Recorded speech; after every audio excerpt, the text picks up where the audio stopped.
do solemnly swear the testimony you're about to give in this section shall be the truth, the whole truth, and nothing but the truth, so help you God? Yes, I do. You may be seated. May I please have you state and spell your first and last name for the record? My name is Wade Lee, Wageelee. Thank you, Mr. Lee, for being here. Mr. DeJocko, whenever you're ready, you may proceed. Thank you. Let me just get the first, the next thing in order.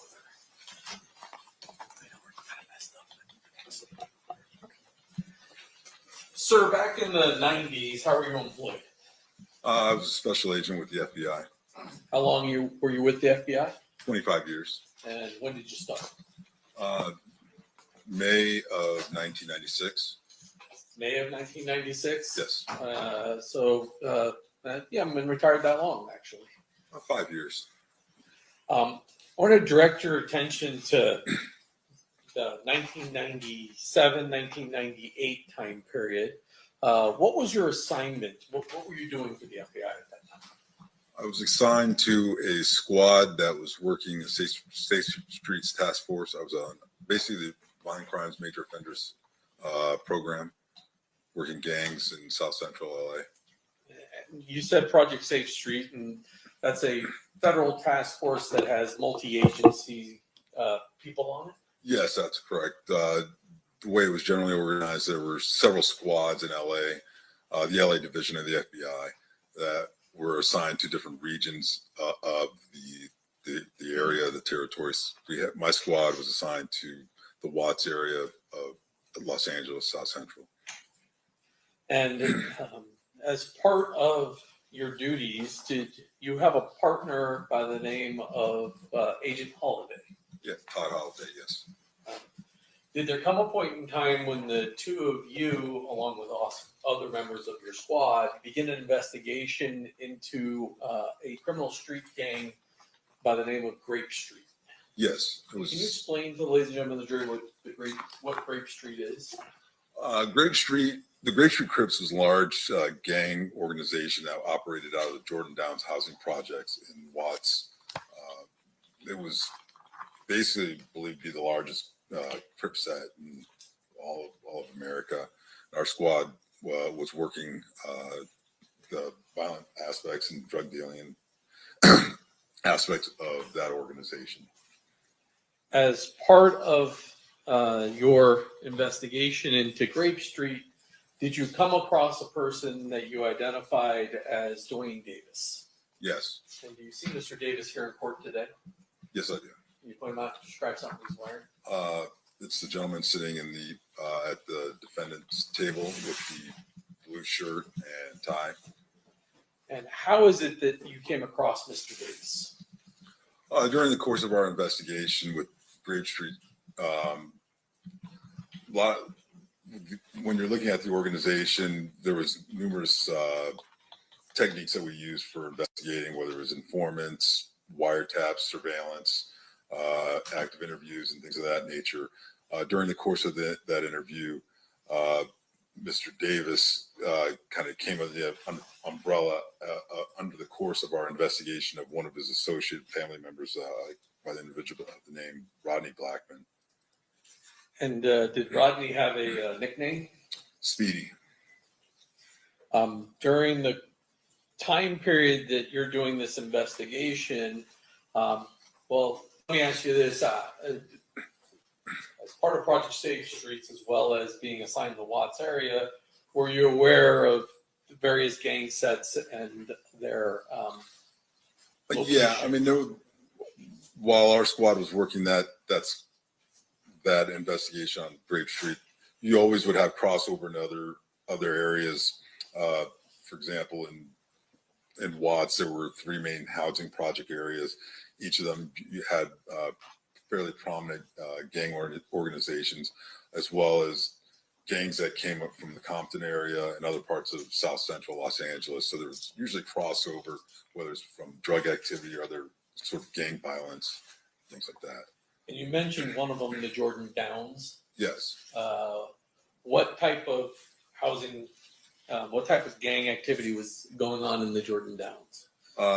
So Grape Street Crips operated out of Jordan Downs housing projects, and it was they basically controlled that whole housing project as far as the drug trafficking, violent activity, and things of that nature. If somebody were hiding out from blood gang members hunting him, and he was a Crip, obviously, would it be safe for him to be inside the Jordan Downs? Yeah, from other rival gangs and things of that nature, yes, generally speaking. You mentioned that Mr. Davis had a cousin, I'm going to call Speedy. At some point, do you wind up learning information that allows you to arrest Mr. Davis for some criminal offenses? Yes, we were part of our investigation while we were up on Mr. Blackman. There was a period of time when Mr. Davis actually was staying with Blackman. It was actually after the Tupac Shakur murder. During the course of our investigation of the Grape Street Crips and of Blackman and things like that, we were able to obtain information and evidence to develop a case against Mr. Davis. And can you just describe the general allegations of the case? It was drug trafficking, 2 kilos. He was indicted and arrested for selling 2 kilos of cocaine. And the type of evidence you had against Mr. Davis, what was it? Most of it was telephone conversation intercepts from wiretaps, court authorized wiretaps. And based upon the charges, ultimately, do you indict Mr. Davis for some crimes related to drug trafficking? Yes, he was indicted, arrested, and then eventually pled guilty. The type of sentence Mr. Davis was facing when he was indicted, what kind of ranges are we talking for those kind of charges? I believe it was around somewhere in the nature of 10 years and initially, but it varies depending on, individuals' prior criminal history, whether they were felony convictions, drug trafficking offenses, and things of that nature. It also varies depending on the type of drug that the individual might have been accused of trafficking. Back then, and at that time period, the federal sentencing guidelines, there was a difference in sentencing for rock cocaine, crack cocaine versus regular powder cocaine and things of that nature. And he was indicted for trafficking 2 kilos of powder cocaine. As part of that investigation, does there come a point in time when you do what's known as a proffer with Mr. Davis? Yes, we did. And describe for ladies and gentlemen of the jury what a proffer is. So a proffer interview session it's usually considered, it's a fairly common practice, particularly in the federal criminal justice system, where we have an individual who's been indicted and arrested, and it sort of is the beginning of a negotiation for a plea agreement, if you will. What we do is the U.S. Attorney's Office, the defendant's attorney, they all agree that to conducting an interview with the FBI. The terms of that agreement are such that the defendant has to be open and candor, tell the truth regarding the questions that we ask him. In return, the FBI, Department of Justice, will not use what the defendant says in that proffer session against him in this case, in chief that we have him charged with. There's a couple little caveats. One being that if during trial the defendant goes on to make statements that contradict what he said in that proffer session, at that point it violates it, and we can use his statements against him. Those are generally the nature. And then we agree to keep the nature of the interview confidential. Your Honor, may we approach? Yeah.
right, Mr. Duckman, you may proceed.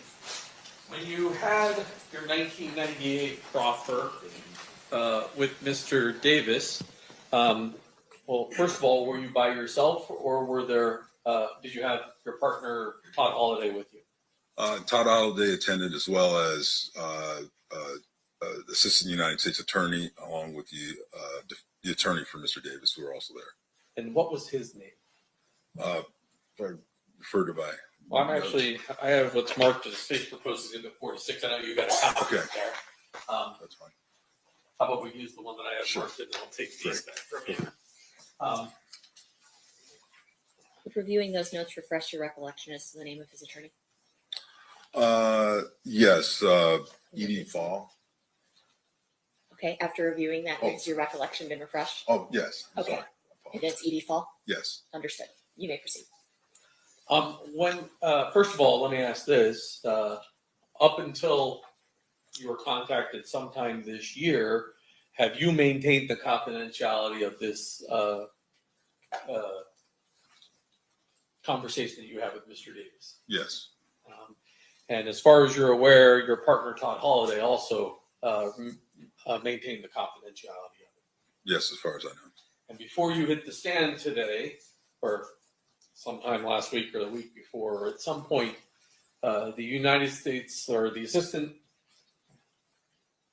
U.S. Attorney's Office issued a letter authorizing you to testify to these two conversations you had with Mr. Davis. Yes, referring to the TUI letter, yes. And that's a requirement that state prosecutors have to get permission from the federal government to allow you as an agent or former agent to testify to actions you took in your official capacity as a federal law enforcement officer. Yes, regarding those two interviews, yes. How is your proffer with Mr. Davis documented? Usually we use the standard FBI reporting mechanism, which is a FD 302 report. And that is essentially a report that lays out the information you received. There's no audio recording of that particular conversation. That's correct. And is there a FBI 302? Well, what's in front of you? And I forgot the number. Is it 146? 146. 146, is that a fair and accurate copy of the description of the conversation that you were a part of with Mr. Davis on July 16th of 1998? Yes, it is. Move to admit 146. None. No objection. So admitted. Now, I'm not going to have you go through everything that was in there, but what is your purpose in talking to Mr. Davis in the proffer session? Well, the purpose is to glean as much information as we can regarding what he knew or knew at the time regarding gang, drug, violent activity going on within the Watts and Compton areas. Were you investigating directly, at least, the Tupac Shakur murder? Not directly, like it wasn't. We weren't assigned. We were working our normal gang activity investigations. However, it was known to us that he was a person of interest. Mr. Davis was a person of interest regarding that homicide. And so during this proffer session, you asked him questions about that as well. Yes, we did. I'm going to go through 146 in front of you. And actually, I can roll it up here on the screen for you.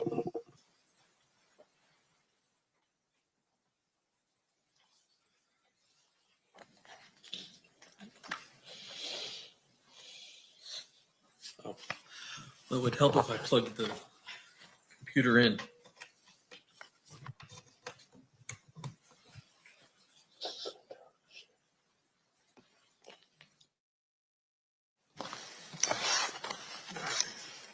So that's what the front page of this 302 says. Is confidential and has the date and a description of who the people that are present for this particular proffer are.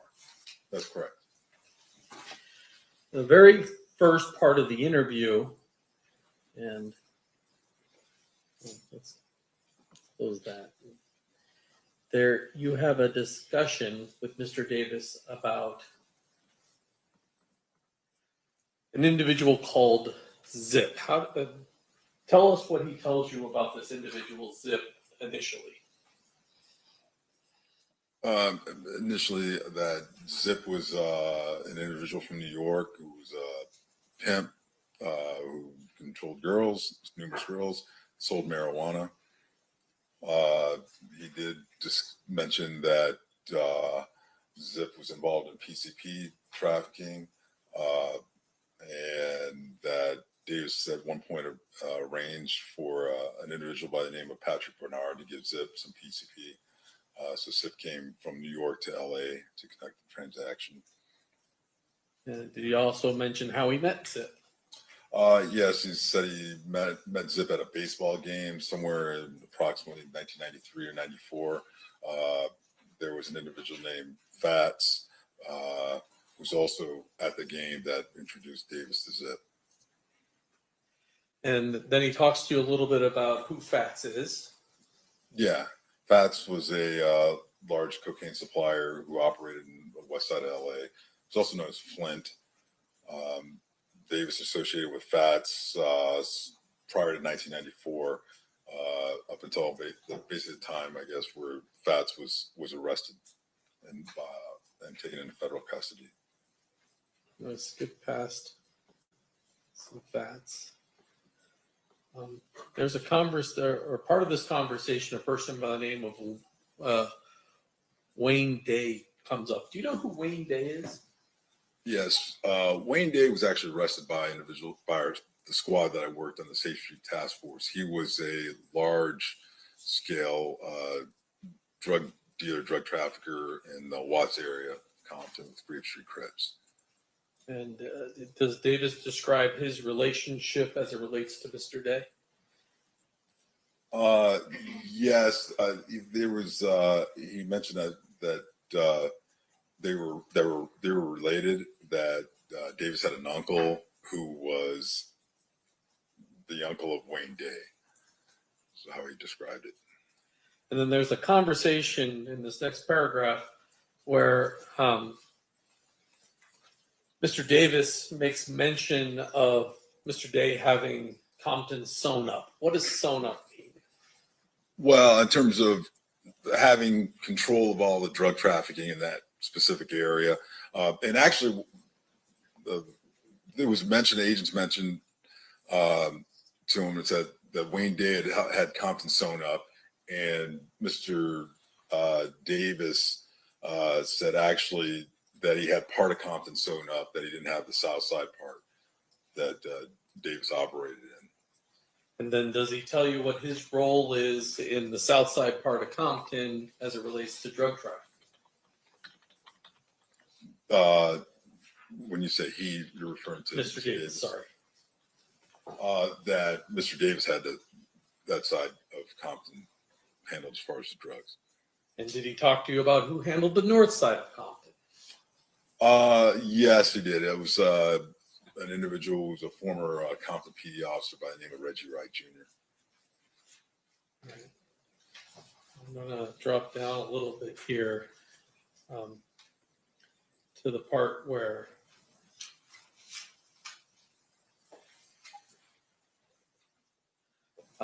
he talks to you about both him and Mr. Blackman being major suppliers in the Jordan Downs housing project in Watts. That's correct. And then he begins to talk to you about the start of Death Row Records. Yeah. Again, that was all part of the, overall investigations that we were looking at as far as the gang activity and things of that nature. And he mentioned there was an individual by the name of Harry O that provided money to start the Death Row Records. Also, what's his name? I believe Patrick Johnson provided approximately $80,000. Actually told Davis to give $80,000 that money that Davis owed to Johnson. from previous gang transactions to Johnson's girlfriend, so that money could be used to start Death Row Records. And he also explains Marion Suge Knight's role and his connection to the Blood gang members. Yes, he did. He said that Marion Knight had gained control of the North Compton drug trade, and that he was associated with a bunch of the Blood Street gang members, like the Mob Pyrus and such. And they were, the Knight was getting them in and out of, getting them out of jail, bailing them out, and they would cooperate with Knight. And basically, when Knight goes to prison, he tells you Reggie Wright kind of takes over. Yeah, Reggie Wright Jr. took over the organization after Suge Knight was arrested.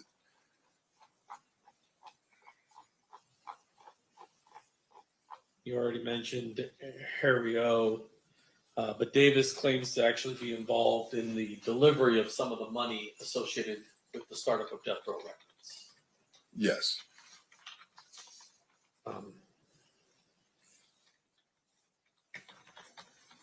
Down. I'm going to start. You see at the top there. You ask him about his prior relationship with Mr. Knight prior to the murder of Tupac Shakur. You see that paragraph there?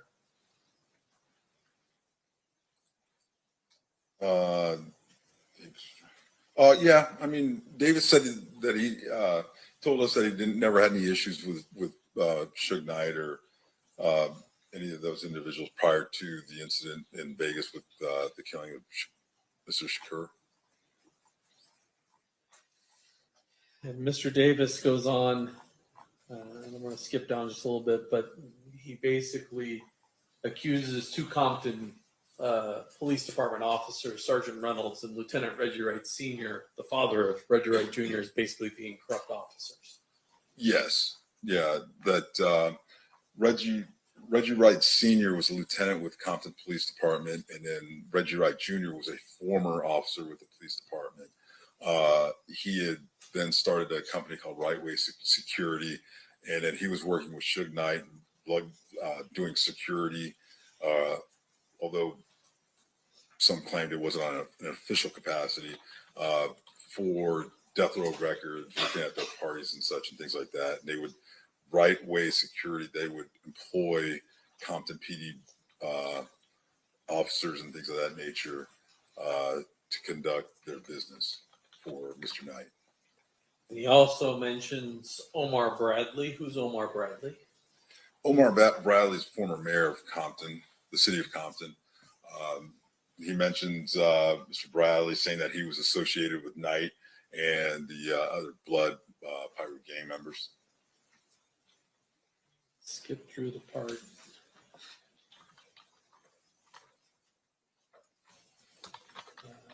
Top of page 4, he provides information, or at least asserts that Reggie Wright Jr. is distributing drugs out of a particular location, and even names some people that are helping with that. Yes, he stated that Reggie Wright Jr. Had a drug distribution location, an auto body shop called Untouchables, that was located at the corner of Alondra and Washington in the city of Compton. There was the shop was owned by an individual by the name of Melvin Hurd, and then Hurd, a guy by the name of G. Ray and Jim helped distribute cocaine from the shop. He also mentions some people that work for Reggie Wright Jr. and assisting in the cocaine distribution. Yes, he stated that Reggie Wright Jr. had an individual by the name of Mob James, who was a member of the Mob Pyru street gang, individual named Flip, who distributed out of a shop location on Compton Boulevard, and Harris. There was an individual known as Buntry, but we at the time we wrote it out as Bump Tree, but we believe that actually was an individual known as Buntry Al, or Alton McDonald. Yes, Buntry, Buntry. Yes, Alton McDonald, who was the brother of Mob James, which is James McDonald. Also another individual named Trayvon Lane, who was a mob pirate gang member, and then Kevin Woods. And then they can kind of read this themselves, but at some point he talks about an incident that occurs at a neighborhood mall involving a person named Marcus. What does he tell you about that? Yeah, this was a few weeks before the murder of Tupac Shakur.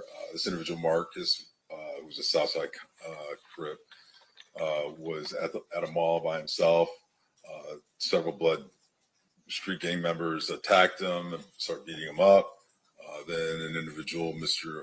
Orlando Anderson, who was the cousin or nephew of Mr. Davis, observed what was happening and went in to help Marcus. And they beat up and fended off the other gang members.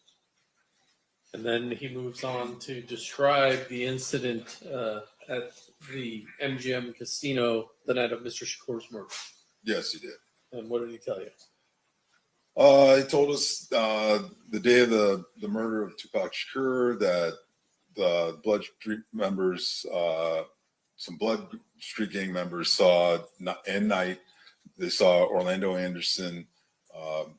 They attacked him because of the previous incident at the mall.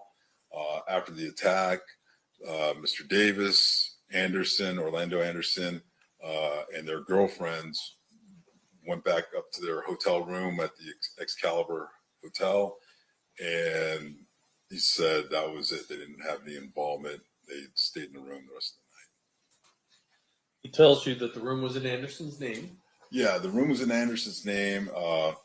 That they had driven up to Vegas from the LA area in a Land Cruiser, and that they had some other associates, Corey Edwards, Kevin Davis, Terry Brown, aka Bubble Up, Big Dre, and Wynn also traveled to Las Vegas. They stayed at the MGM.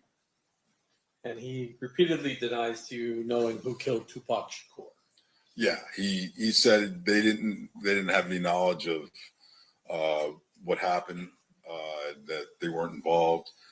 He did later speculate that maybe it was some Compton police officers that were working for Suge Knight, and that maybe it was because he had heard that Tupac was talking about possibly leaving Death Row Records or something to that effect. But his suggestion was that perhaps Knight, who's driving the car, had Compton police officers shoot Tupac in the car Suge's driving.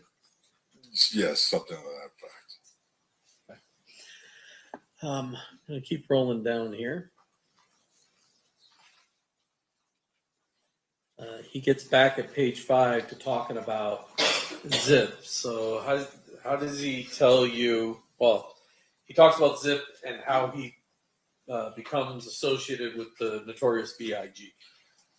Yeah, he said that back in 93, 94, Zip introduced Davis to Notorious B.I.G. at Summer Jam concert. And Davis would associate with Notorious B.I.G. when he was in LA area, but they had never had any like drug connections or anything like that. He tells you that he was actually at the Peterson Automotive Museum the night Mr. Wallace was killed. That's correct, yes. And that he saw some, at least people associated with Death Row Records at that location. Yeah, he told us that prior to that, the night of the murder, Davis observed some females associated with Death Row Records at the party. He said, well, like Jewel, a singer, Lachelle, a comedian for Death Row, and Davis believes that they saw Mr. Wallace at the event, then called blood gang members to come. Davis did say he observed Reggie Wright Jr. and DJ Quick, who was a performer for Death Row, Theo, a local disc jockey, and about 10 or 11 other Treetop and Foodtown blood gang members arrived at the event. Davis told Mr. Wallace that they were to watch, that they were there and they should watch out. And then shortly thereafter, Mr. Wallace was shot. But Davis wasn't there. He didn't see who actually shot him. But once again, he tells you that he believes that Reggie Wright Jr. and Blood Gang members are the people that killed Mr. Wallace. Yes, he said he believed that Reggie Wright Jr. and the Blood Gang members associated with him were the ones responsible for killing Notorious B.I.G. When asked who the individual was who actually killed him, based off of there was a composite drawing that was that had been provided and was kind of passed around, so we showed him that. Davis responded that the composite looked just like Reggie Wright Jr.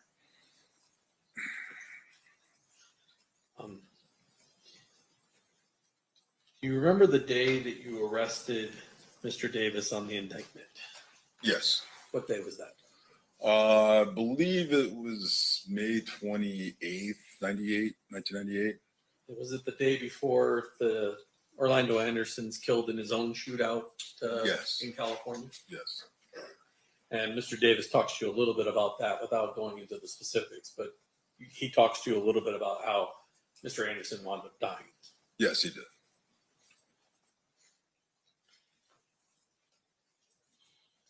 And thereafter, and I'm not going to go through all these, he initially denies distribution out of state, but eventually talks to you about a lot of different locations engaged in distributing cocaine. Yeah, I mean, we asked him to discuss all the individuals out of state who he supplied cocaine to and all the local individuals he supplied and distributed to. He initially said that he hadn't distributed out of state to anyone or knew of anyone who did it within the last 3 years. But then he went through and we started asking about specific individuals, and he would provide more details and information about who he had supplied and what he had supplied and sort of the details. One of the people he talks about is Primo. Yes. Primo was an individual that he bought cocaine from, like his supplier of kilos of cocaine, anywhere from 11,500 to 12,500 a kilogram. Primo fronted Davis one point at like 200 kilos of cocaine at a time, and then Davis would go out and sell it and then pay Primo back.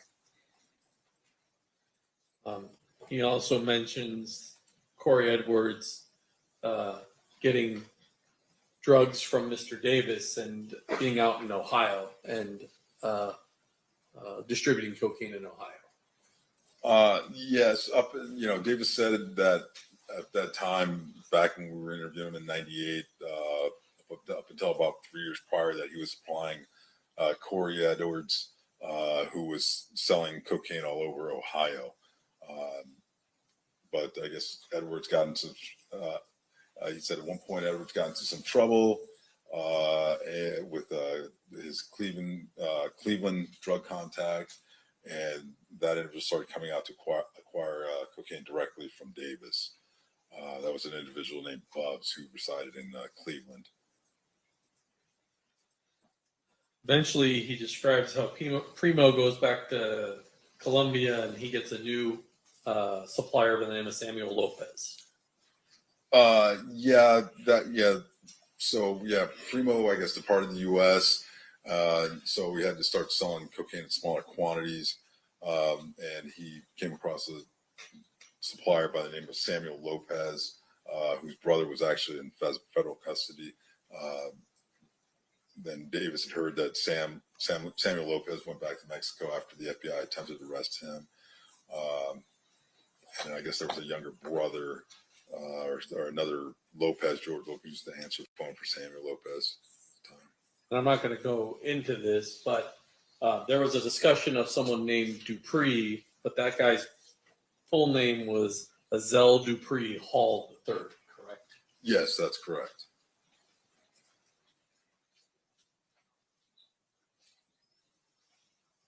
He talks specifically about the phone calls that you were playing for him, that you had captured him on the wire. That's correct.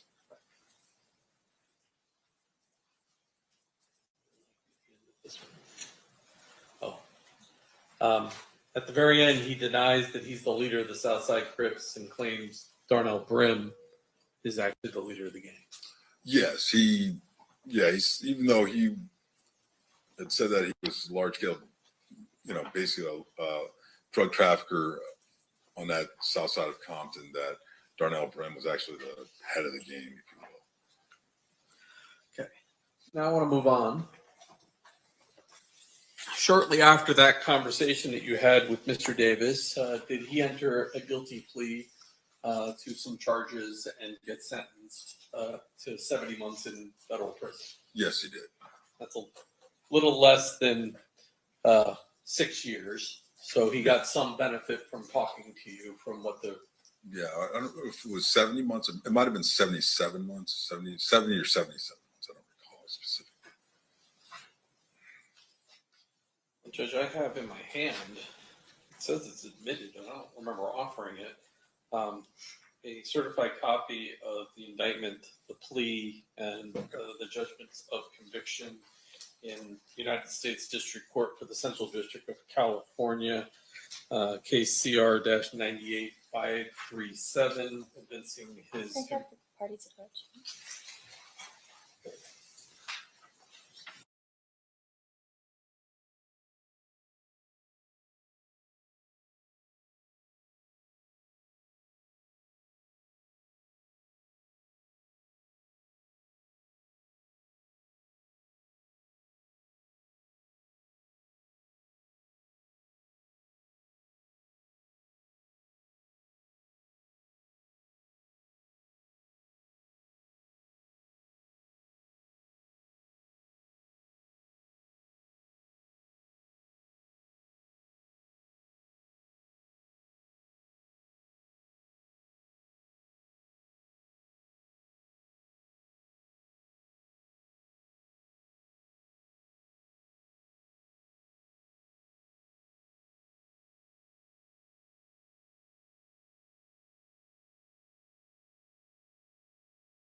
All right, that will be, apparently was admitted as 75, but it will be admitted formally as 75.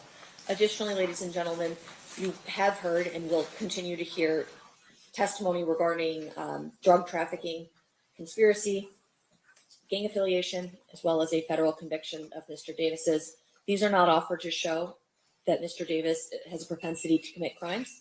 Instead, they are offered to establish credibility of the statements made by defendant in relation to this case, as well as motive and identity. Mr. DiGiacomo, you may proceed. Thank you, Judge. Now, after Mr. Davis goes to federal prison, Hang on one second.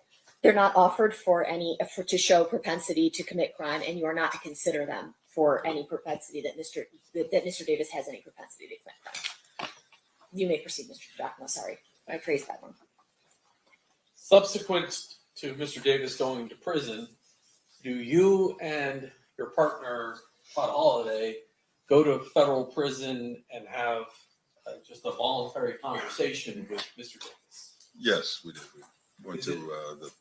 Is that situation different than the proffer situation? It is in that it's a strictly voluntary interview. His attorney, the U.S. Attorney's Office, were notified of us contacting him because he's in custody. But the terms of the proffer, it's not the same as the proffer agreement. It's just a normal, regular interview. But once again, you do promise him confidentiality during Yes. that conversation. Yes, we did. And up until the U.S. Attorney authorized you, you maintain that confidentiality. That's correct. I'm showing you what's been marked as State's Proposed Exhibit number 149. Is that the 302 that describes that particular conversation? Yes, it is. Move to Exhibit 149. Any objection? No objection, Your Honor. So admitted. And I'm going to put that one up on the screen. Can you tell me the date that occurred? The interview. Let's see here. April 15th, 1999. Okay. And the report's generated on April 20th of 1999. That's correct.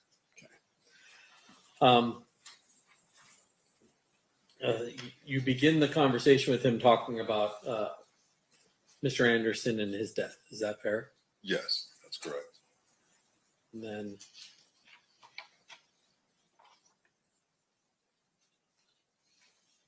Mr. Davis tells you he's not aware of any motive for why blood gang members or individuals associated with death row records would have wanted to kill Anderson. That's correct.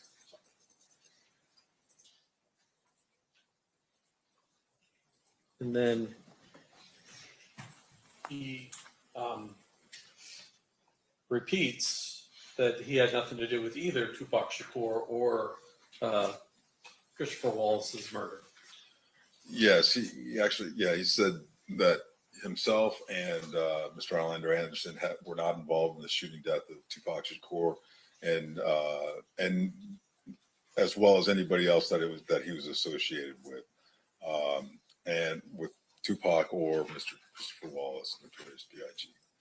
Does he speculate again as to who would have been involved in these two murders?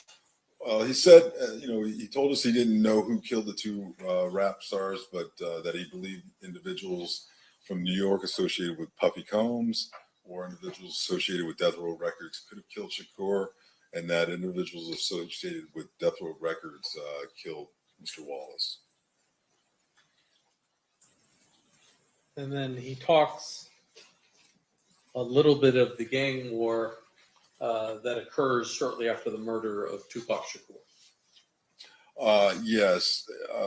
Basically, he said that there was a conflict between Davis and Mr. Marion Knight that resulted, as a result of the shootings, that the conflict, there was basically a war going on between Southside Compton Crips and Compton Blood Pirate Gang members, stemming from the altercation with Marcus Nunn and Orlando Anderson, other members of Southside Compton Crips, along with the Compton Blood Gang members.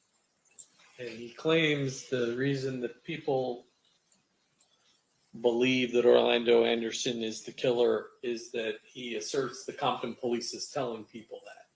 That's correct. He made comments that he believed that Compton PD members were putting out rumors that Orlando Anderson and them were involved.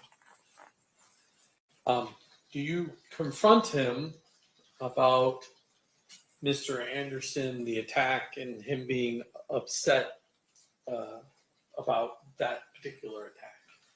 Well, I mean, we asked them about that, about the whole escalation of incidents, because of the gang activity, the incident at the mall, then at the MGM Grand, then obviously the shooting of Tupac and things of that nature. Mr. Davis said that Davis and Anderson were upset after the casino's attack on Anderson, but they weren't going to strike back with so many police officers around that they would have struck back once they returned to Compton. So he indicates to you that he's angry enough to do it. It's just he planned on doing it back in Compton, which instead of in Las Vegas. Yeah, if they were, apparently it was because of police presence in the area, something of that nature.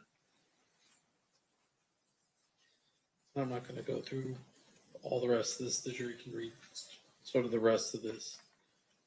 Let me just check the very bottom.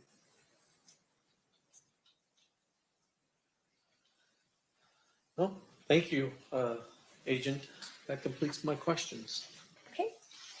Mr. Stamp, cross-examination. Thank you, Honor.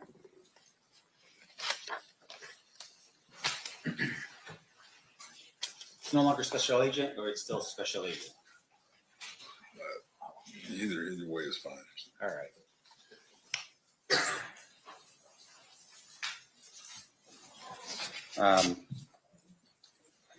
We'll stick with Special Agent Lee. Okay.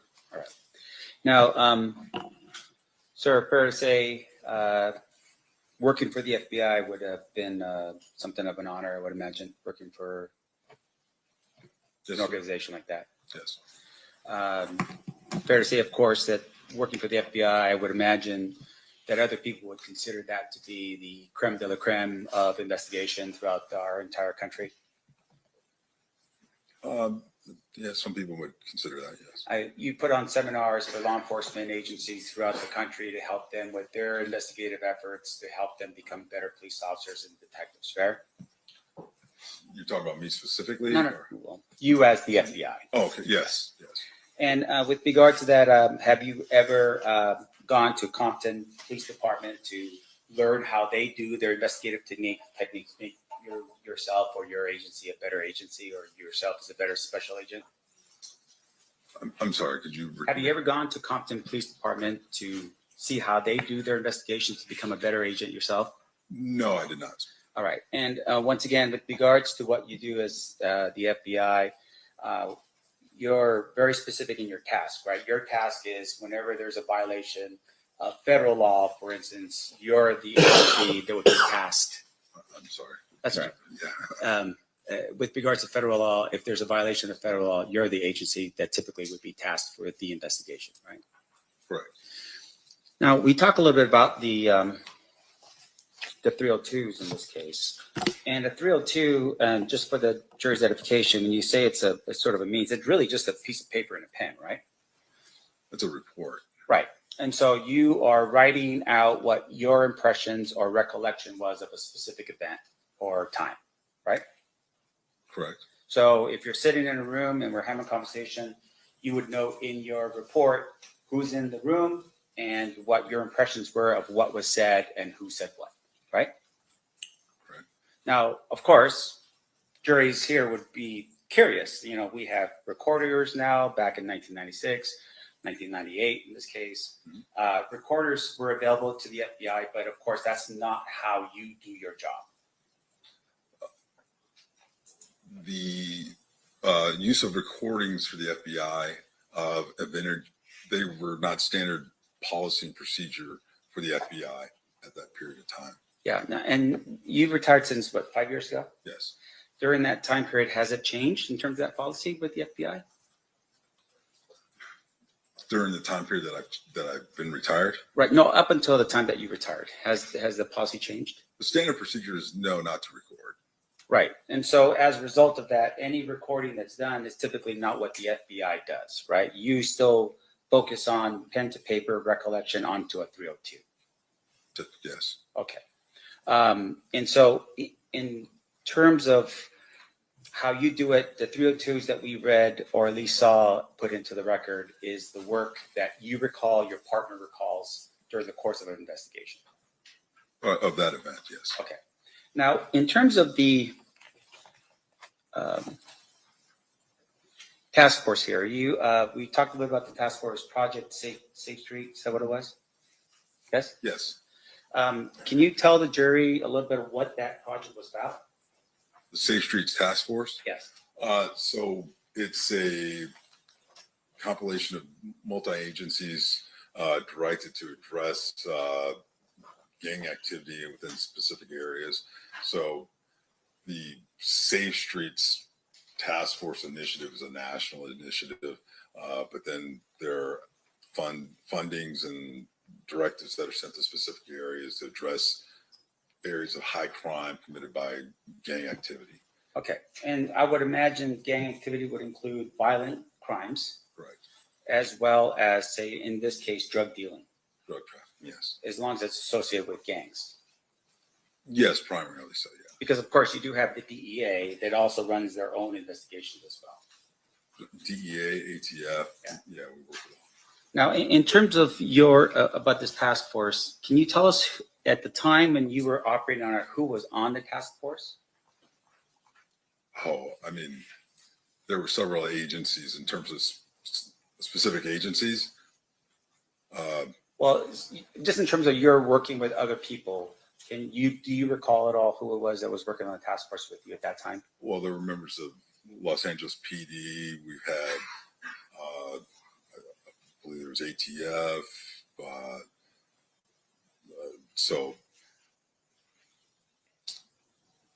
So there was multiple aspects of the task force.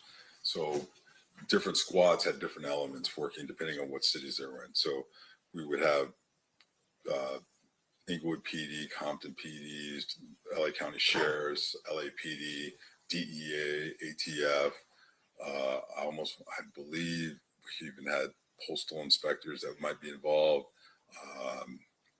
There's just a myriad of different agencies. Sure. Can you tell us who from the Compton Police Department was part of your task force? Our specific task force, the squad that I was on, Mr. Holliday, we did not have an element from Compton PD. Why was that? Because we were working in an area that was in Watts, in South Central Los Angeles. So we had LAPD elements, LA County Sheriffs. So one of the things that we saw today was that one of the individuals that potentially was somebody of interest, I would imagine to you, was a police officer from Compton by the name of Reggie Wright Jr. Well, he was a former police officer.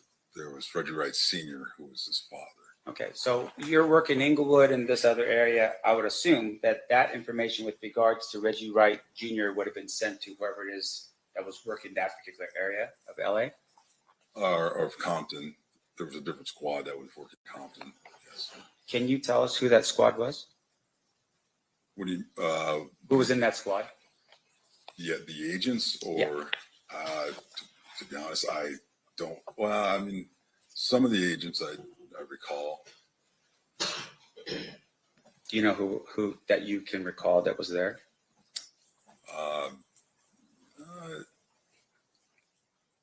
At that specific time, I'm not sure. There was an agent, Elliot.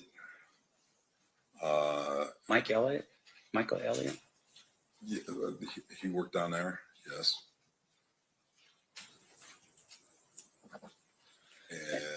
And I don't want to strain you a little bit here. Yeah, I mean, it's, yeah. So and the reason, For clarification, because over that time period, agents will change squads and things of that nature. Like I left the gang task force in 2003, and squads would move and change objectives. So who was working at that specific time?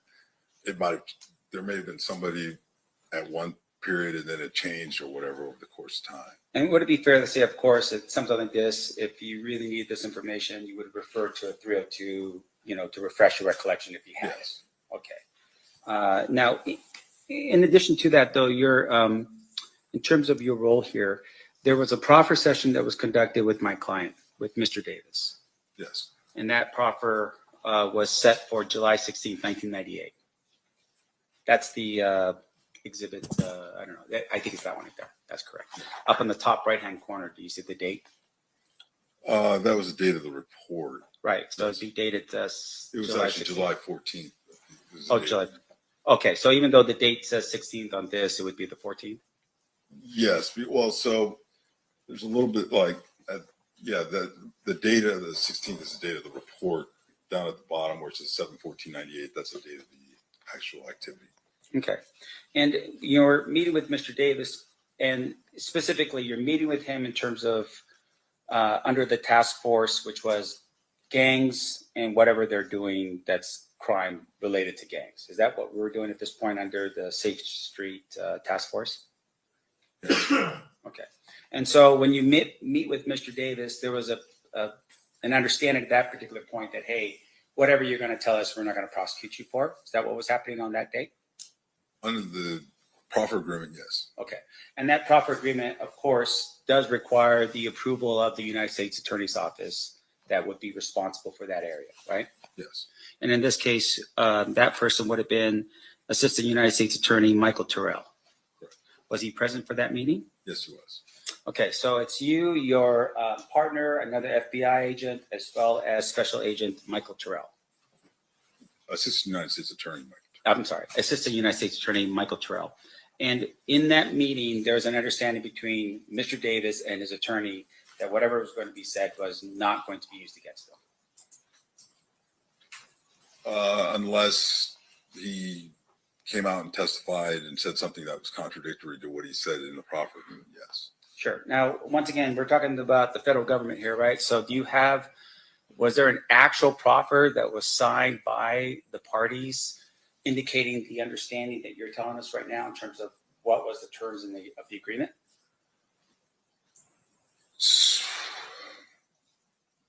My recollection is that there is, but that's maintained by the United States Attorney's Office. Okay. And since we're talking about that particular proffer here today, fair to say that would be relevant information that we should be considering? Would you Objection repeat that? to the form of the question calls for a legal conclusion. Okay, sustained if you would rephrase. So I want to make sure I'm clear here. We are talking about a proffer. You're telling us that there is an actual writing, a contract of some sort between yourself and Mr. Davis with regards to that proffer. Do you have a copy of it here today? That's not between myself and Mr. Davis. It was between Mr. Davis and the United States Attorney's Office. Okay. And once again, do you have a copy of that here today? No, I do not. Now, in terms of your understanding of this agreement, Mr. Davis gives an agreement, and in the agreement, I'm assuming the idea behind it is that he has to give you truthful information, right? Correct. And if there's no truthful information, then he's exposing himself to a potential crime in which he's now freely admitted to it, right? I'm not sure I understand the question that you're asking. Here, I don't want to break it down for myself because maybe I don't understand. So a proffer agreement promises the person that you're interviewing that we're not going to prosecute you for what you're telling us. Right. If the person's lying and you catch them lying, then technically the proffer doesn't count anymore because they violated their terms of the agreement. Is that how that goes? If they lie during the agreement During the or proffer. during the proffer session. Right. So that doesn't necessarily the benefit is for consideration for plea bargaining and sentencing consideration. So if the individual who is being interviewed during the proffer session shows a lack of candor, lies, and things of that nature, then the consideration for a plea bargain, plea agreement will be considered by the United States Attorney's Office and what they will offer to that defendant. As far as using it against them, it's still the proffer agreement terms as far as using that information against them in that case in chief on that charge, we would still not use it. Does that make sense? Sure. I just want to make sure it makes sense. Right. Okay. So one of the things about the proffer agreement is it's, as I said earlier, was to set up it's the beginning of a sort of plea negotiation period. So we go to Mr. Davis, we say, you come in, you tell us the truth. We won't use it against you in this case or whatever, regardless of what you say. And the United States Attorney's Office will take that information, determine how useful, how valuable it is. For example, not in this case, not necessarily in this case, we've had individuals who provide information and then they actually go on to become cooperating witnesses for us. They're willing to testify in case against other co-defendants and things of that nature. All of that gets utilized in determining the sentencing for that person and for reducing their sentence on that federal charge. As you're suggesting, if an individual comes in and they're not truthful, they're providing us information that we know is factually inaccurate based on our other investigations, surveillance, wiretaps, and things of that nature, and statements from other witnesses, we would report that to the United States Attorney's Office, and they would take that as far as the sentencing that they would offer for the plea agreement. They would say, well, your client hasn't been forthright and candor. We're not going to reduce it at all. Did you do that in this case? Was there any recommendation from you or your partner back to the United States Attorney's office, and specifically to AUSA Michael Terrell, that said, hey, Mr. Davis is not being forthright and truthful with regards to his July 14th, 1998 statement? I did not specifically do that. Whether or not Mr. Holliday did, I'm not aware. Now, let me ask you this then. So he gives a statement, and I want to make sure we're clear. You listen to what Mr. Davis says. Did you ever verify the information in here specifically about allegations of Tupac Shakur's murder? Verify in terms of what? Well, for instance, in the document that would have been the year 302 that's dated as of July 14, 1998, there's an indication here, for instance, that at the Las Vegas casino, Davis's girlfriend, and Anderson's girlfriend walked or went up to their hotel room at the Excalibur Casino. Now, once again, this is 1998. The death of Tupac Shakur was in September of 1996. Right. Did you ever verify that information with Las Vegas to see if either, and in this case, that what the 302 indicates is that the room was in Anderson's name. Did you verify that to be true? I did not specifically know. Okay. And then with regards to the way in which he describes, Mr. Davis, how they got to Las Vegas, he says in here that they drove to Las Vegas in a Land Cruiser. Any particular reason? Did he have a Land Cruiser? Was there any verification of that information? I did not verify that. Now, in addition to that, he had indicated that Corey Edwards, Kevin Davis, Terry Brown, and Big Dre, or AKA Big Dre and Wynn had also traveled to Las Vegas. Did you ever verify if any of those individuals went to Las Vegas? No, I did not.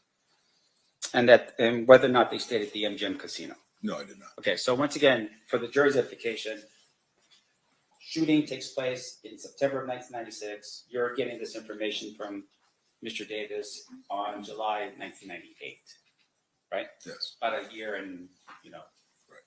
8 months, 9 months, something like that. Now, in addition to that, he had made mention, at least with that first interview, that he believed that Compton police officers had been the ones to have committed that particular act, the crime in Las Vegas, in terms of the shooting of Tupac Shakur. Mm-hmm. Is that a yes? Yes. And once again, that's just for the I'm sorry. record. Yeah, Okay. I'm sorry. And with regards to that, though, sir, did you ever look into the possibility that Compton police officers may have been involved in the shooting of Tupac Shakur? I did not specifically know. Okay, and when you say I did not specifically, do you have any personal knowledge as to who in the FBI was responsible for following up with that information? I'm aware that there were numerous investigations going on. There was Las Vegas PD had an investigation. There were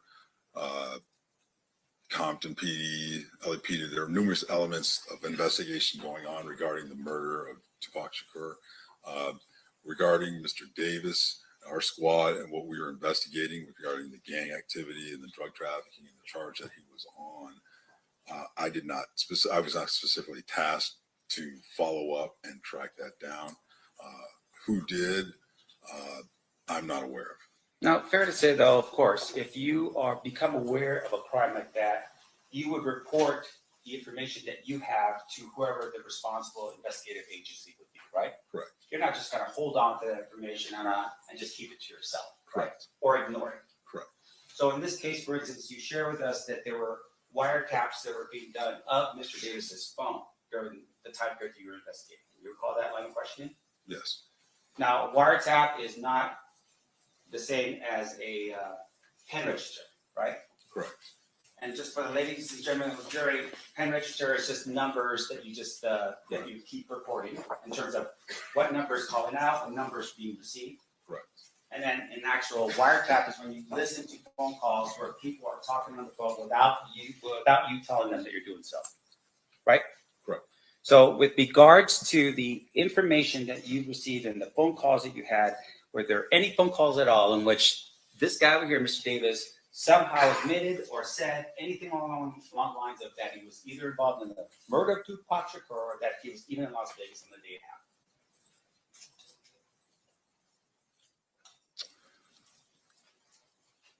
So the first part of the question, no, that would be no, there was nothing.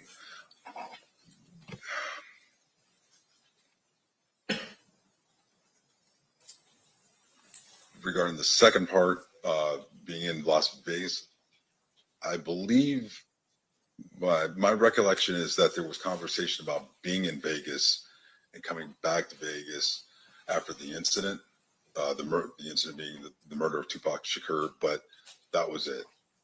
Okay, and once again, I don't want to put any real pressure on you. This is 30 years ago. Right. So in terms of that kind of information, that would have been at least given to somebody that would have been interested in knowing whether or not, Duane Davis was in Las Vegas at the time of the shooting of Tupac Shakur. Fair? Yes. And as far as you can recall, without looking at any notes to refresh your recollection here, that was never done. Can you repeat that? Sure. Did you personally ever make any calls to either Las Vegas Metro, LAPD, or Compton PD specifically about, hey, there's information here that Keefe was in Las Vegas at the time of the shooting? Was there anything like that? So you asked the question and then you said something, then you asked a different.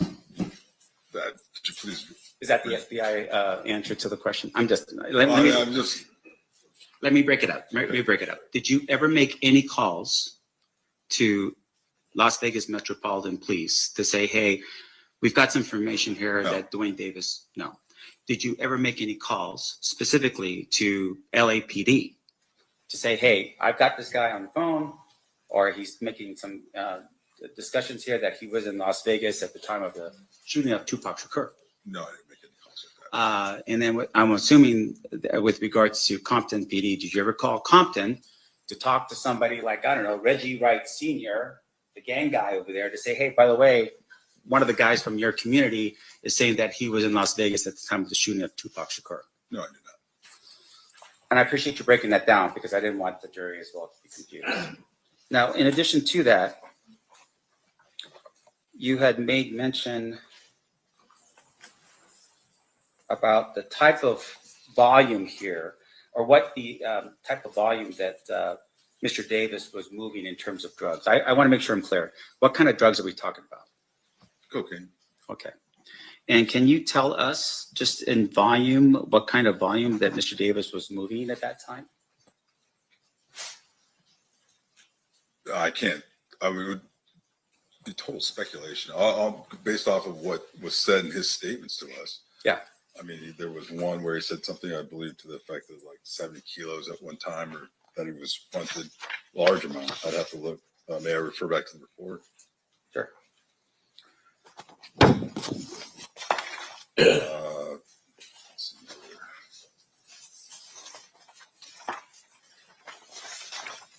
I know there's one for 60 kilos. I'm just want to make sure the jury understands. Oh, I'm sorry. Primo Fine Davis, 200 kilos at one time. Okay. So fairly large scale.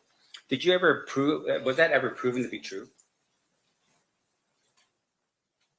that he received that quantity of cocaine at that time? Yeah, sure. I mean, confidential informants show up on scene, undercover police officers are there, No, sir. anything like that. No. So it's literally what he's just telling you, right? In your 302 for this Yes. period of time, but no verification whether or not that was true or not. Regarding that specific transaction, no. Sure. Or let me make sure I'm clear here. That specific transaction of 200 kilos is what we're talking about. Yes. Okay. Did you ever see or have any understanding of whether he was moving 300 kilos of cocaine every month as a drug dealer? Did you ever get any information indicating that he was moving 300 kilograms of cocaine every month? I did not have that kind of specific information, no.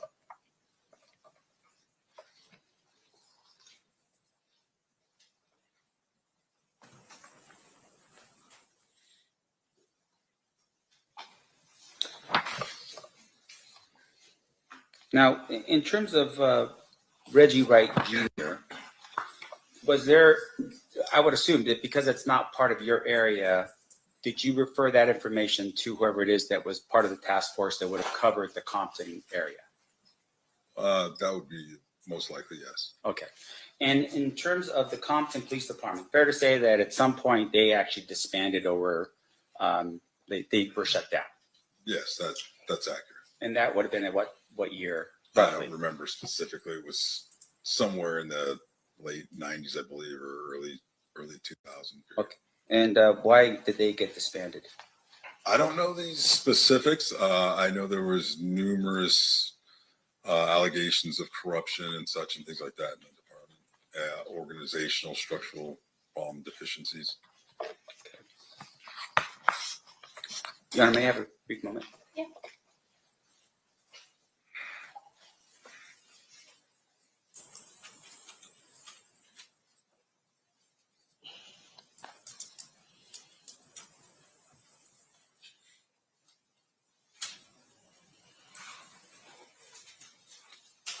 So you shared a little bit about the next time that you meet Mr. Davis, and that was at the prison.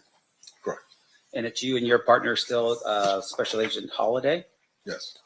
And you go to that meeting and he's sitting down and having a conversation with you, right? Mr. Davis, yes. Yeah. And I want to make sure I'm clear. How much did you actually arrest him with in terms of the cocaine that he had? I mean, I'm assuming at some point he gets caught with cocaine, right? That's incorrect. No. Okay, so what happens?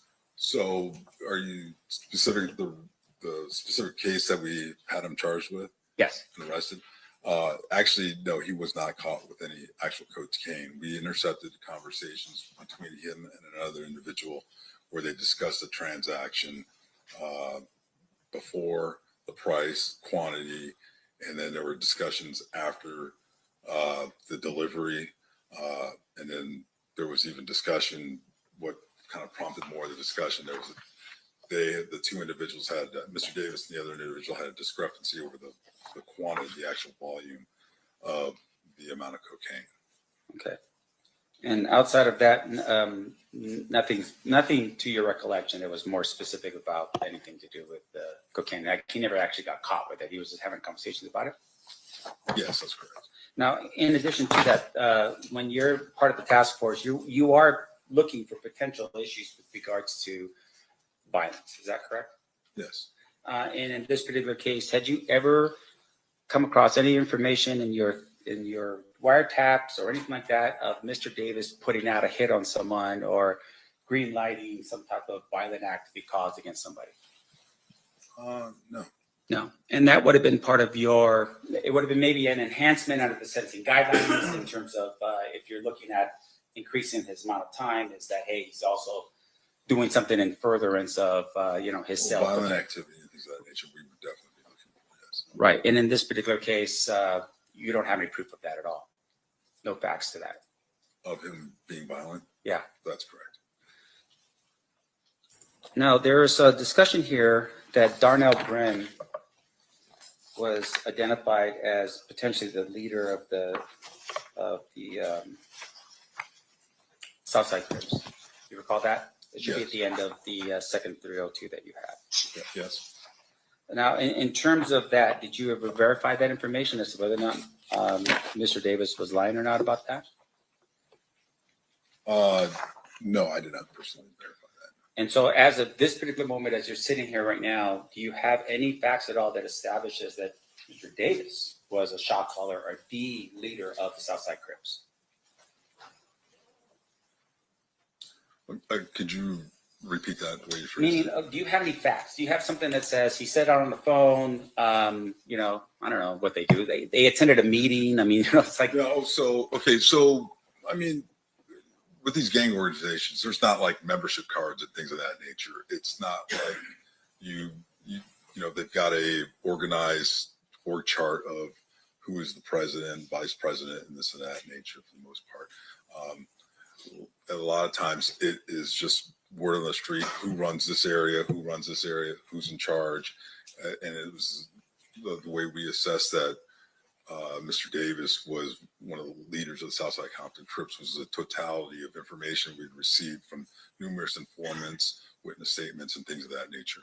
And so- Wiretaps and things like that. I'm sorry to interrupt. Go ahead. You done? Yeah. Yeah, and I would imagine that because Mr. Davis was a drug dealer, that, you know, the money that he was bringing in was probably the reason why he was, you know, considered to be a leader in the Southside Crips. Because of the money that he was bringing in. Well, I mean, the drugs, right? I mean, that's Well, the really volume value. of drugs. Yeah, I mean, the leader, the guys who are moving the most weight, the high volume drug sales are going to be generally speaking, the leaders. Right. They're the ones that the other guys are going to go to get their quantities and things like that for sales. Sure. And in this particular case, that's the presumption, right? It's because Mr. Davis was a drug dealer, he would be considered with some status within the Southside Crips. Well, I wouldn't call it a presumption. Again, it's a totality of statements from other individuals and the information that we got. I mean, it wasn't the fact that he was a drug dealer that all of a sudden alerted us and said he must be a high-level Southside Compton Crip. It was a totality of information from our investigation. Sure. Now, the word presumption, what does that mean, by the way? Presumption that you presume, you're making an assumption.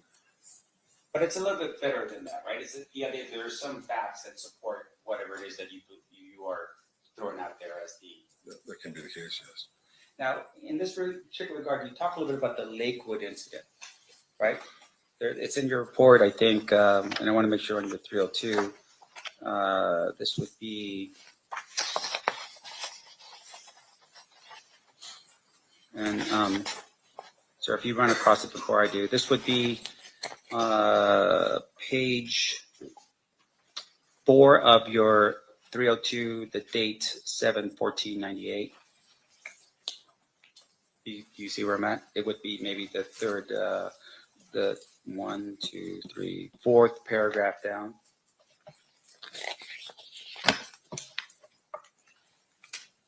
The Lakewood, are you referring to at the mall?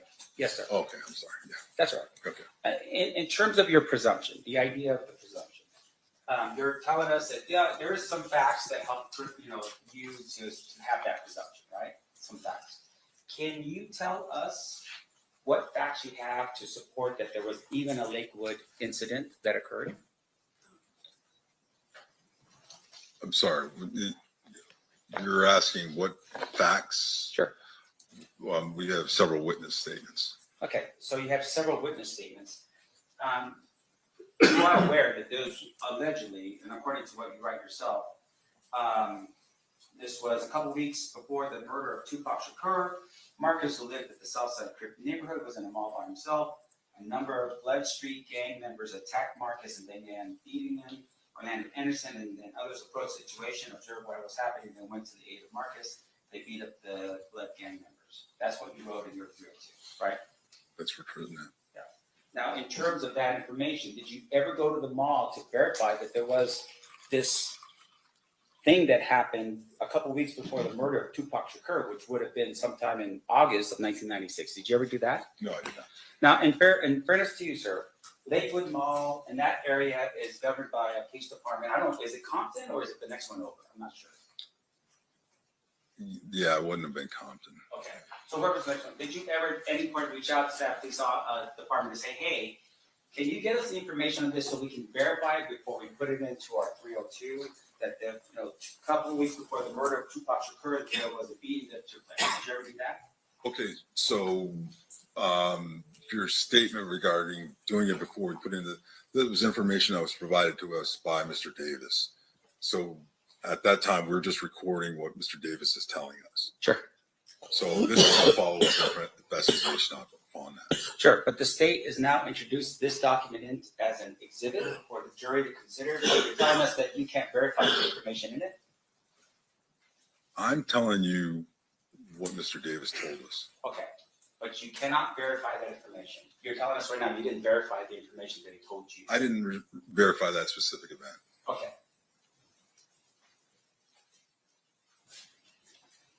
Do you know if your partner did? I'm not sure. If you're referring to Mr. Holliday, Yes, sir. yeah, I'm not sure. I don't want to speculate yes or no. No, and I appreciate you doing that. I don't want you to do that either. Okay. Now, Mr. Davis is in prison during this time. At some point in the future, you had mentioned that he was in there April 20th, 1999, something like that? During the second interview. Yes. Right.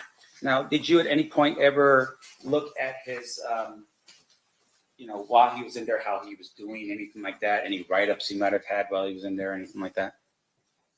From the penitentiary? Yeah. No, I did not.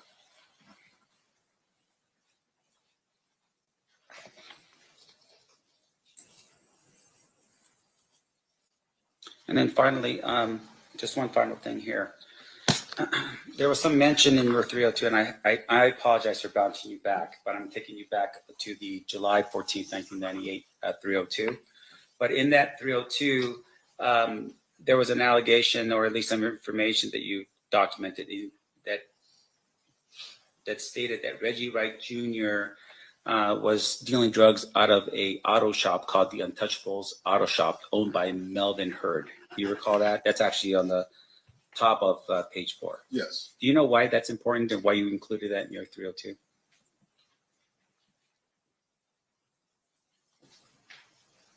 Well, activity regarding Reggie Wright Jr., Reggie Wright Sr., these individuals in Compton and things like that would have been important. They would have been documented. Mr. Davis provided us that information. So again, this is also information that would be utilized for for consideration by the U.S. Attorney's Office and things like that. So all of the information was important. I have no further questions, Your Honor. Thank you, sir. I Okay. appreciate it. Any redirect, Mr. Strauchan? Just briefly, you have both of those. Yes. 302s in person, Yes, I do. right? So let's start with the July 14th, 98 one. It specifically says in the first paragraph, also, it was understood that the information provided by Davis during the interview would not be used by the FBI in a way which would disclose to individuals outside the FBI that the information came from Davis. Correct. So other FBI personnel may have learned about this, but certainly you wouldn't be calling Las Vegas Metropolitan Police Department and telling them, hey, guess what Duane Davis just told me? That's correct. Yeah, there's a confidentiality portion of the proffer agreement that this is it's offered in a way to elicit information. It's saying, hey, what you tell us here is not going to be told to anybody, and we won't divulge that you're the one providing this information and things of that nature. And you're there talking to him, in your case, is about a drug case. It's not about Tupac Shakur. That just happens to be a subject that comes up in the conversation. That's correct. It's not your responsibility. Well, let me ask this. Tupac Shakur is killed in the state of Nevada, the county of Clark. Who prosecutes murder cases usually for street level shootings in Clark County? That would be like Las Vegas Metro PD, the DA's office here in Las Vegas. The state of Nevada. It's not a that's federal correct. crime to commit a murder in Las Vegas in most situations. That's correct. And so you're just gathering this information, and you did what you promised, which was keep it confidential until such time as you were authorized by the U.S. Attorney Right. to talk about The only other thing I want to ask you about is Mr. Samt there is a difference between proffer and immunity. Is that correct? That is correct. What Mr. Davis was telling you, you wouldn't use against him, correct? Correct. There wasn't any sort of immunity for any crimes that he disclosed. You just couldn't use the statements that he made to you to prosecute him for those particular crimes. That's correct. And that it was an agreement between the United States Attorney's Office and Mr. Davis. That's correct. At no point in here did the state of Nevada, the Clark County District Attorney's Office, or any agency other than the U.S. Attorney's Office make an agreement with Mr. Davis about these 302s. That's correct. Nothing further. Any recross based on that, Mr. Samt? I'm sorry, what was that last question again? I'm trying to figure that out. Hey, so you're telling us, you're giving us information right now about your knowledge of what the other law enforcement agencies had agreements on or not? How do you know that? I didn't give that information. I didn't say that. So can we repeat that last question? We don't have All right, that well, capability. We can let me- pause and show you. No, that's all right. I just want to get to the point.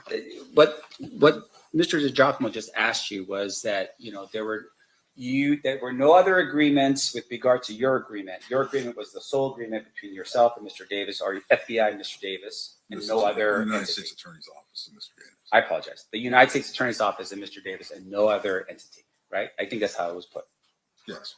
right? Yes. You don't know that, though. Did you, when you... What?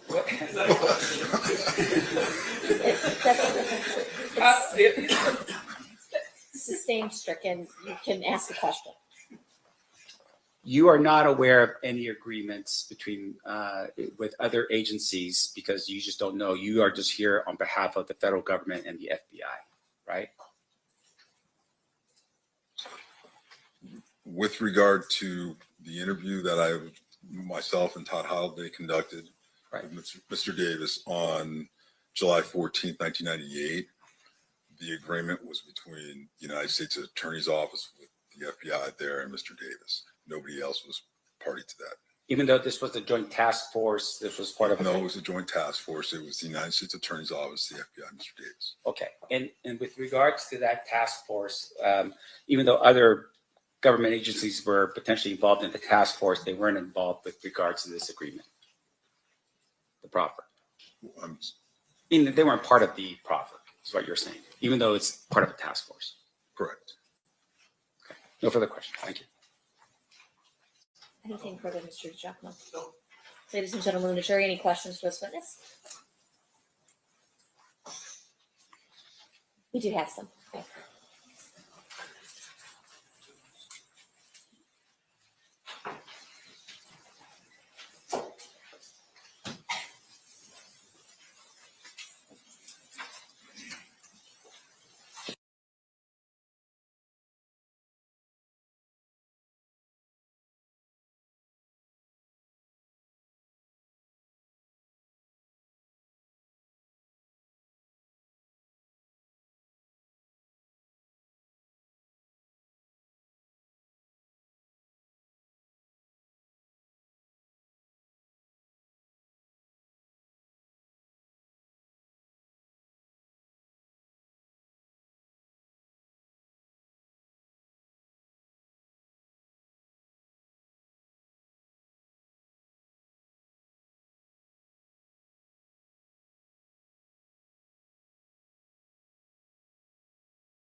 All right, a couple questions from our jurors. If the proper information was never followed up on, what was the motivation behind the interview in jail or prison? You want me to go ahead and answer? Yeah, Okay, so Okay. they have these questions. I'm Right. asking you to answer them. Okay, so the motivation behind the interview in the subsequent interview in '99, we were following up on other investigation. The because when you go through the 302, you see we asked about several individuals, and we actually showed him pictures of other individuals.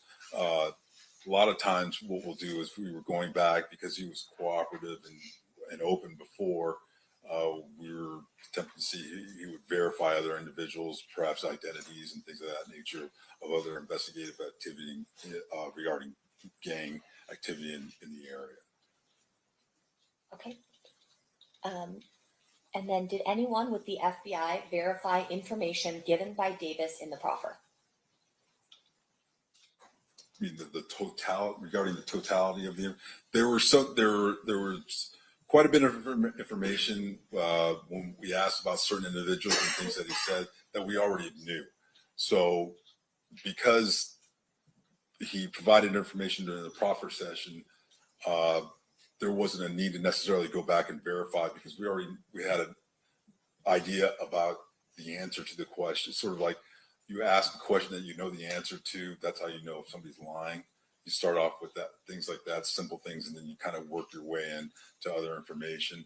So there was a lot of information that we already had other corroborated information on. So when he's providing that information, we have a general idea whether or not he's being open and candor and truthful based off of other investigation, whether it's surveillance, wiretaps, witness statements, and things of that nature. And you might have already answered this, that's the second part of the question, so I'm going to ask it. What information was followed up on by the FBI that was given in Davis's proffer, if you're able to disclose it? What information was followed up on by the FBI that was given in Davis's proffer that you're able to disclose? So, I mean, it's been 30 years. It'd be very difficult for me to follow up on every single aspect. Again, a lot of the information, because it's historical, some of these things that he's talking about went back several years prior to into the early 90s period. So he's talking about, prior drug transactions and things of that nature. It's very difficult or almost impossible to truly verify those types of things. Other things that he talked about, for example, like recordings that were played or photos that he was showing of individuals where he identified and said, this is so-and-so, that corroborates what, individuals that we know and things of that nature. So there were things that were done. Was there a specific checklist, a tasking list that was put out after that interview, the proper interview, to go out and say, go verify? That's really not the way we operate. Usually these files have hundreds of documents in them over the course of an investigation. There's hours and hours and countless hours of wiretaps and things of that nature. So we've got a very voluminous amount of information to go back and check things that along the way. So at this point, he was already indicted, arrested, and basically going towards either trial or sentencing. The proffer agreement really was an opportunity for him to help himself on sentencing.